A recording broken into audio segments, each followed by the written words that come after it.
Nous allons pouvoir commencer. Merci beaucoup d'avoir répondu à notre invitation. Donc c'est un point presse un peu exceptionnel aujourd'hui, puisqu'on va beaucoup présenter les aspects jeunesse. C'est pourquoi j'ai demandé à la vice-présidente Anna Aubois d'être à mes côtés. Quelques considérations générales avant sur le budget, mais général, et je ne rentrerai pas dans le détail, puisque nous vous avons présenté les orientations budgétaires il y a peu, et que, bien sûr, nous sommes dans la ligne de ces orientations budgétaires. Simplement, et pour rappel, vous le savez, nous sommes dans un contexte budgétaire extrêmement contraint. Nous vivons d'ailleurs une période dramatique, et j'emploie à dessein le terme, parce que personne ne sait où nous allons, l'Europe est en panne, gravement en panne. Derrière la capacité à sortir de cette situation, il y a la situation propre de chaque État, mais la clé aujourd'hui, on le sait bien, est au niveau de l'Europe. À Bruxelles, puisque je viens d'y passer 2 jours, il y a à la fois de l'inquiétude, mais un relatif optimisme sur le thème. On est dans une situation telle que de toute façon, comme on est au fond du trou, on peut penser qu'on va appuyer et remonter à la surface, donc faire un saut qualitatif dans les institutions. Mais bon, ce n'est pas le sujet ce matin. Donc nous sommes dans un contexte extrêmement difficile, que je qualifie de dramatique, et néanmoins nous présentons aujourd'hui un budget qui est porteur d'espoir et porteur d'avenir.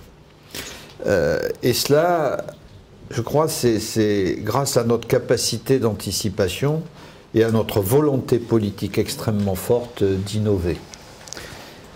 Dans les 2 axes majeurs qu'on présentera ce matin, notamment la jeunesse, vous verrez qu'il n'y a que de l'innovation, de l'imagination, en fait. Imagination et innovation. Alors sur l'aspect budgétaire proprement dit, nous avons rappelé dans nos rapports que nous n'avions plus de recettes fiscales excepté la taxe sur la carte grise, qui n'augmentera pas, elle reste fixée à 40 € cheval. Pour le reste, oui monsieur, nous sommes entièrement dépendants des dotations de l'État qui sont de facto en baisse. Et nous avons perdu l'espoir d'une péréquation qui était dans le projet de loi de finances à hauteur de 4 millions d'euros et qu'en première lecture, l'Assemblée nationale nous a supprimé sur proposition du gouvernement. Donc nous avons un manque à gagner de 30 millions d'euros et nous avons décidé de mettre une annexe virtuelle à côté de notre budget pour voir ce qu'on aurait pu faire avec ces 30 millions d'euros. Vous trouverez cela dans les documents qui vous ont été remis. Je ne sais pas si on l'a mis dans le dossier de presse. En tout cas,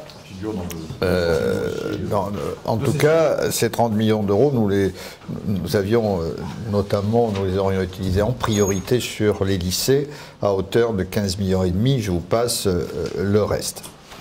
Alors le budget 2011, malgré ces contraintes extrêmement lourdes, grâce à un effort que nous avons tous fait pendant des mois dans l'exécutif, le président, ses vice-présidents, et ensuite qui a été partagé par l'ensemble de la majorité, grâce à ces efforts sur les budgets de fonctionnement, nous avons un budget qui s'élèvera à 668 450 000 €, donc qui fait plus 23 millions d'euros par rapport à 2011, grâce notamment à davantage de FEDER et de FSE, non pas que les règles aient été modifiées, mais je vous l'ai expliqué, je crois, la dernière fois, nous faisons, nous, l'avance pour l'Europe.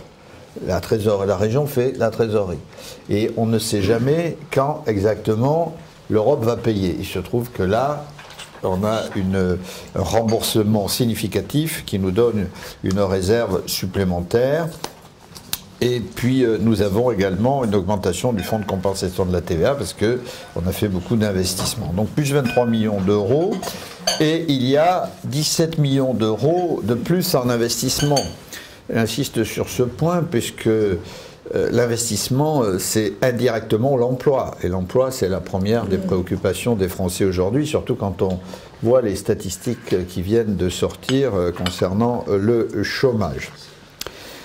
Voilà, et donc, par-delà ces aspects généraux, un budget qui est centré sur 2 éléments majeurs pour l'avenir.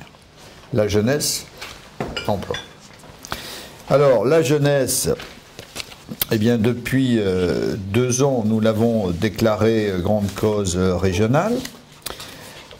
Nous avons d'abord, c'est pour rappel, fait un gros travail sous l'impulsion d'Arnaud Aubois, un gros travail de concertation, de dialogue avec les jeunes, qui s'est achevé au début de l'année 2011.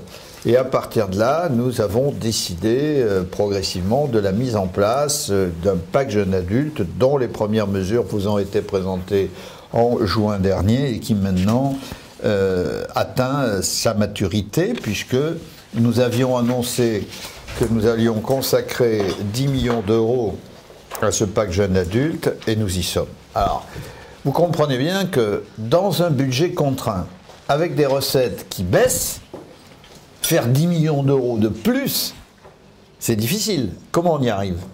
Et je reviens très rapidement à l'aspect budgétaire. Nous y arrivons parce que nous avons baissé nos dépenses de fonctionnement hors dépenses contraintes. Dépenses contraintes, c'est le personnel, la masse salariale, qui progressera de 1,69%. Je vous rappelle que l'essentiel de nos personnels sont dans les lycées. Il n'est pas question de toucher à l'effectif. Nous avons le transport express régional qui nous coûte beaucoup trop cher, mais qui nous fait plus 4,86%, là.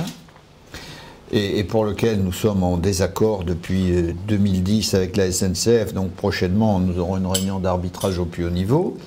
Et nous avons le pacte jeune adulte. Donc en dehors de ces dépenses contraintes, le pacte jeune adulte, on passe de 750 000 euros à 9 400 000, hein, bon, d'une année sur l'autre. D'ailleurs, l'effort, il est là. Alors, nous y sommes arrivés parce que nous avons baissé toutes nos dépenses de fonctionnement non contraintes de 3%. Moins 3%, moyenne. C'est exceptionnel comme effort.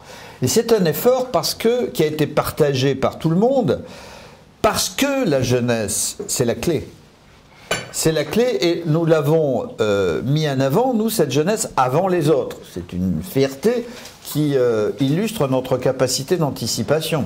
Parce que si vous prenez la révolte tunisienne, toutes les révoltes du pourtour méditerranéen, c'est les jeunes. Les jeunes auxquels on ne fait pas de place. Et dans toutes nos sociétés, on en est réduit à cela, malheureusement, où on constate cela. Et même si on regarde les statistiques du chômage qui viennent de sortir, la situation de chômage pour les jeunes est calamiteuse. Et l'Auvergne est à pratiquement 24% de chômage de ces jeunes, un point au-dessus de la moyenne nationale. Pour l'ensemble, on est au-dessous, et pour les jeunes, on est au-dessus. Donc on revient il faut revenir à ces fondamentaux. Il n'y aura pas d'avenir de notre nation sans la jeunesse, et il y aura encore moins d'avenir de l'Auvergne sans sa jeunesse. Donc cet effort budgétaire, comment il se traduit maintenant? Parce qu'après tout c'est essentiel, on l'a fait, et donc vous avez le pacte jeune adulte, et à trois types de mesures que je rappelle. Mesures d'ordre général qui concernent d'abord l'information, et que nous avons mise en place dès le mois de septembre avec le site internet d'information qui fonctionne depuis le 22 septembre, donc infojeunes.net, 700 connexions semaine, et ce n'est qu'un début. Mais c'est quand même 700 connexions semaine, c'est quand même énorme, mais je pense qu'on fera encore mieux. Nous avons également, dans ces mesures un peu générales, lancer les emplois tremplins ouverts aux collectivités sur des postes de médiateurs socioculturels et sociosportifs qui permettent de proposer des activités en direction des personnes âgées. Et tout ça se traduit aussi au niveau territorial, deuxième type de démarche, avec déjà des contrats passés avec quelques pays, notamment le pays au Cantal Dordogne, et puis 2 communautés de communes, les Sucs en Haute-Loire et le pays de Massiac. Et puis, il y a eu également la mobilité avec le Terre Neuro, expérimentation sur le festival d'Aurillac. Nous avions dit nous prendrons des apprentis également au niveau régional pour donner l'exemple. Nous l'avons fait. Il y a aujourd'hui 5 apprentis recrutés au sein des services restauration des lycées par la région. Et puis, dernière illustration concrète, dans le champ cette fois de l'éducation et de la citoyenneté, nous accompagnons actuellement 64 jeunes donc 40 issus de l'école de la deuxième chance, dans leur démarche de brevet d'engagement. Anna Aubois vous expliquera tout à l'heure, si vous le souhaitez, le détail de cette mesure. Et nous devrions pouvoir accueillir très prochainement 40 jeunes en service civique. Là aussi, c'est une mesure à laquelle Anna Aubois tenait beaucoup, sur une durée de 6 à 9 mois au sein de nos lycées. 40 jeunes en service civique. Parmi les mesures à venir, nous choisirons en janvier 2012 l'incubateur qui nous permettra de mettre en œuvre les grandes mesures du pacte Jeunes Créateurs Repreneurs.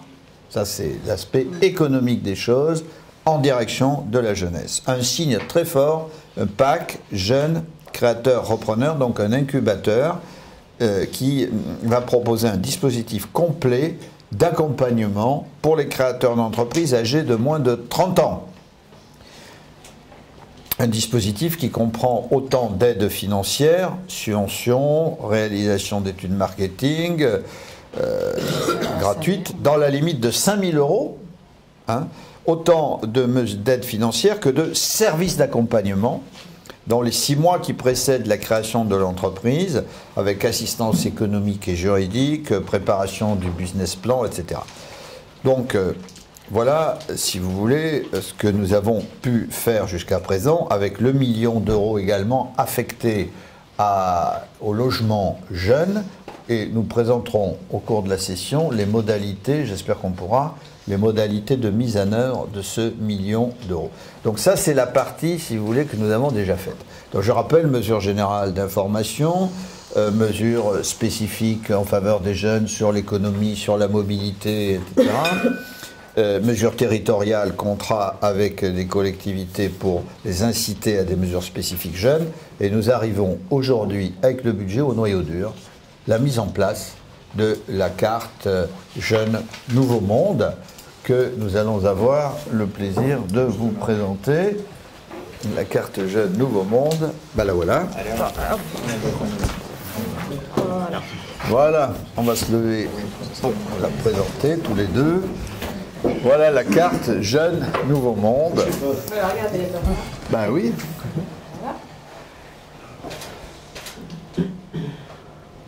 Une de nos grandes fiertés. Et avec M. Gondot qui ne fait pas de photos? Ah oui, non. Jamais.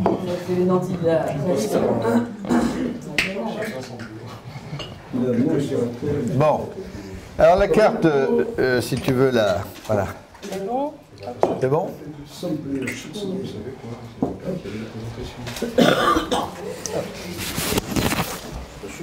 Alors, nous arrivons donc à ce dispositif le noyau dur.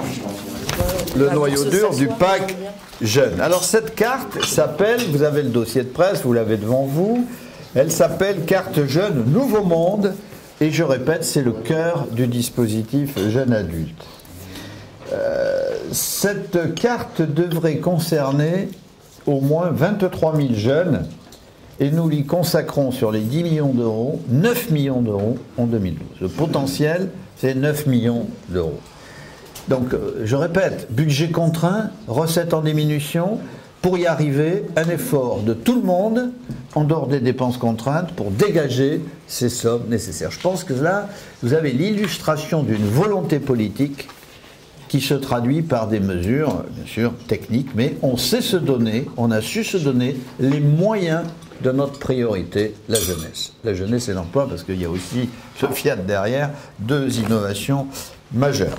Alors, cette carte à puce, la puce, vous la voyez, hein, c'est exactement... Tu veux la remontrer peut-être un peu plus techniquement pour qu'il... Mais Anna ensuite va vous faire une démonstration. Ouais, sur le... Voilà. Cette carte à puce nominale, c'est-à-dire qui porte le nom de la personne à qui elle va être attribuée, elle est utilisable comme une carte bancaire classique. Et elle est utilisable auprès d'un réseau de fournisseurs préalablement identifiés, et elle sera proposée dès le 2 janvier, dès le mois de janvier prochain, aux jeunes Auvergnats de 18 à 25 ans. Elle sera accréditée annuellement pour les ayants droit d'une dotation financière qui sera déterminée en fonction des ressources de ces jeunes pour satisfaire des besoins élémentaires dans diverses secteurs qui ont été préalablement définis grâce à la concertation qui a été conduite en amont sur fin 2010, début 2011. Alors, pour l'année 2012, mais nous n'en sommes qu'au début, parce que cette carte est destinée, et c'est l'intérêt du système qu'on a mis au point, à évoluer, et à évoluer en rassemblant plus largement que nous ne le faisons aujourd'hui, même éventuellement en élargissant les prestations. Donc il pourra y avoir l'abonnement au transport express régional, tout ou partie, l'abonnement au transport en commun, des leçons de conduite ou du code de la route, l'assurance logement, la mutuelle santé, le paiement éventuel de frais de scolarité, l'achat de moyens de contraception ou encore de tickets restaurants universitaires. Voilà les 10 prestations, vous verrez, on y reviendra tout à l'heure. Alors cette liste, elle est susceptible d'évoluer, j'insiste. C'est bien un point zéro, c'est l'année 0 ou l'année 1, comme vous voulez. L'année 1, c'est mieux que l'année 0, parce que l'année 0, c'est un test, là on démarre. Et donc, on espère qu'on va rassembler d'autres collectivités locales autour de notre dispositif. Déjà, certains voulaient venir dès cette année, mais on ne l'a pas souhaité parce qu'il faut roder le système. Hein. Personne n'a jamais fait ce que nous faisons, hein, je vous rappelle.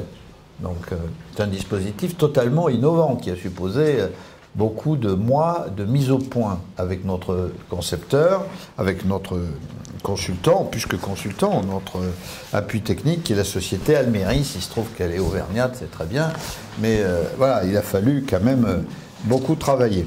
Donc on pourra ultérieurement avoir d'autres prestations et d'autres collectivités qui viendront abonder ce dispositif tout en ayant dessus leur signature. Alors pour définir, parce que ça aussi c'est ce qui vous intéresse, les différents paliers de l'aide accordée sur une année civile par la région, nous avons adopté une double approche, à la fois territoriale et sociale, qui privilégie donc les territoires et les individus les plus en difficulté. Double approche.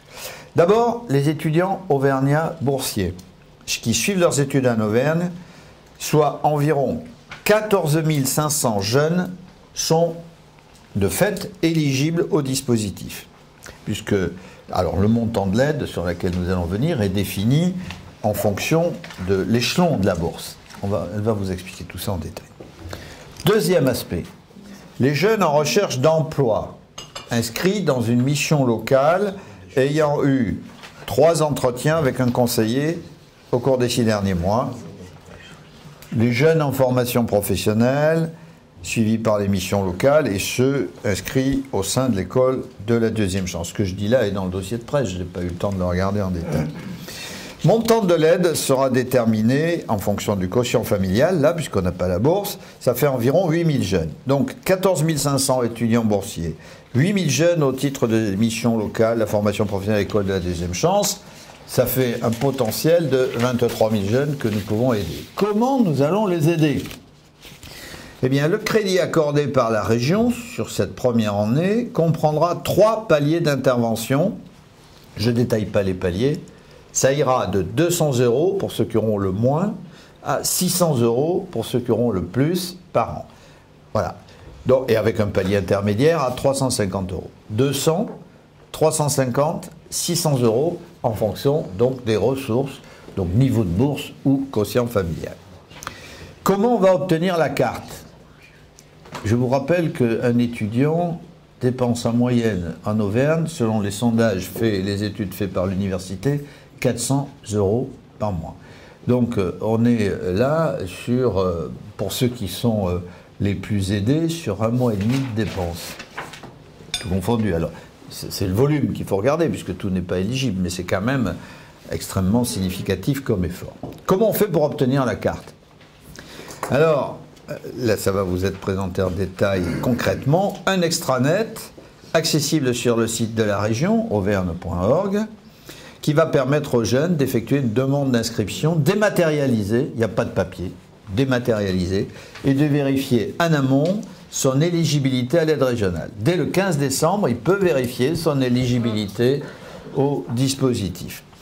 Et une hotline, par ailleurs, est mise en place pour l'aider dans sa démarche d'inscription. Concrètement, les inscriptions au titre de l'année 2012 débuteront en janvier, on m'a dit le 2 janvier, oui, j'espère que c'est bien ça, le 2 janvier et se clôtureront le 15 novembre 2012, date à partir de laquelle les inscriptions au titre de l'année 2013 pourront être alors commencées puisque nos dispositifs sont annuels. C'est chaque année. Donc les sommes, chaque année, on met une somme identique. La carte sera envoyée au domicile du jeune bénéficiaire où elle sera retirée dans une agence de la Caisse d'épargne. Le choix sera laissé à l'appréciation du jeune lors de son inscription en ligne. Les jeunes qui ne possèdent pas d'ordinateur pourront se rendre dans les antennes du conseil régional et on va installer une borne dans le hall de l'hôtel de région à Chamalières. Enfin, bien modeste hôtel de région puisqu'il y a peu de choses ici. De plus, le public des missions locales aura également accès à l'outil informatique sur place et le réseau des 25 points information jeunesse offrira également la possibilité aux jeunes de s'inscrire sur Internet.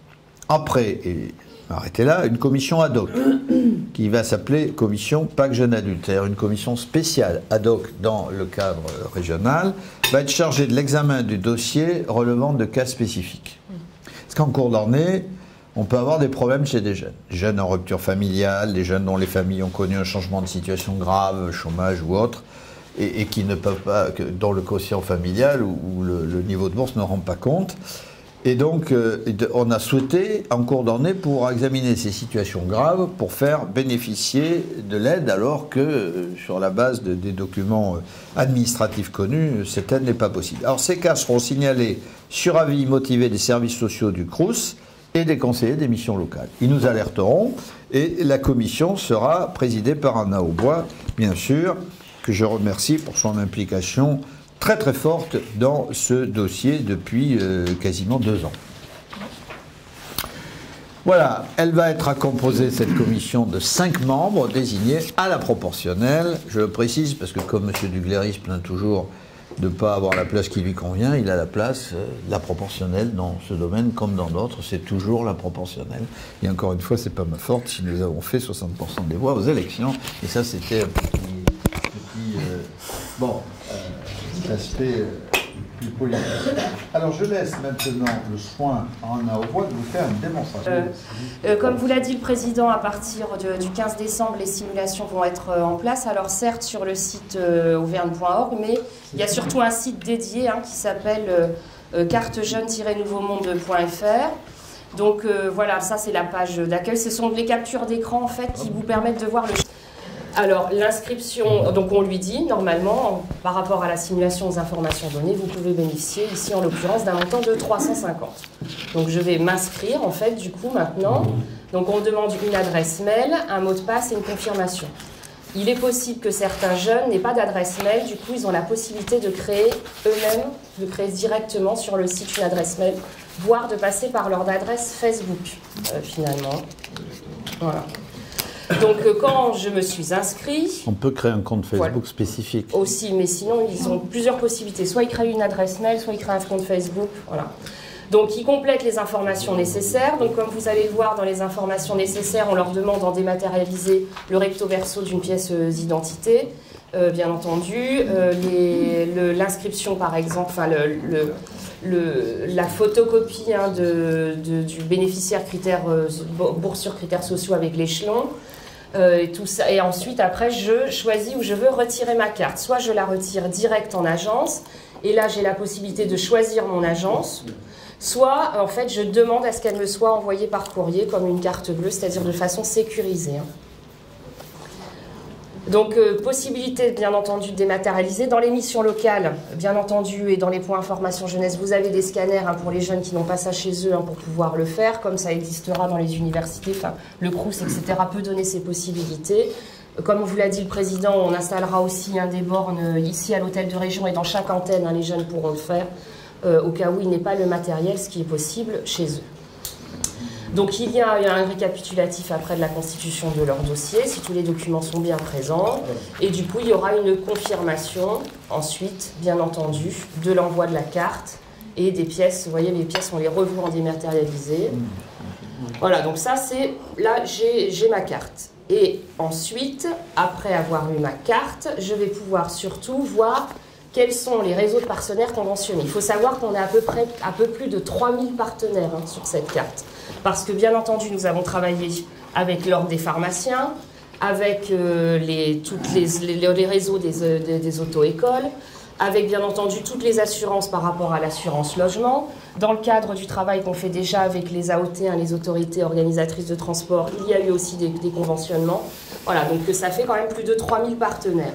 Donc quand il va en fait sur le site, il a un espace bénéficiaire, et sur l'espace bénéficiaire, il peut rechercher un partenaire, consulter le solde de sa carte et consulter la liste des achats qu'il a pu faire.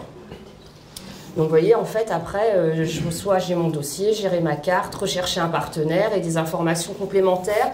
Surtout en cas de perte ou de vol, il y a un numéro, bon, qui n'est pas celui-ci tout de suite, qui n'est pas encore en route, mais il y aura un numéro aussi sur la perte de carte, parce que comme une carte bleue, il est nécessaire de faire opposition, même si les jeunes vont recevoir un code aussi avec leur carte.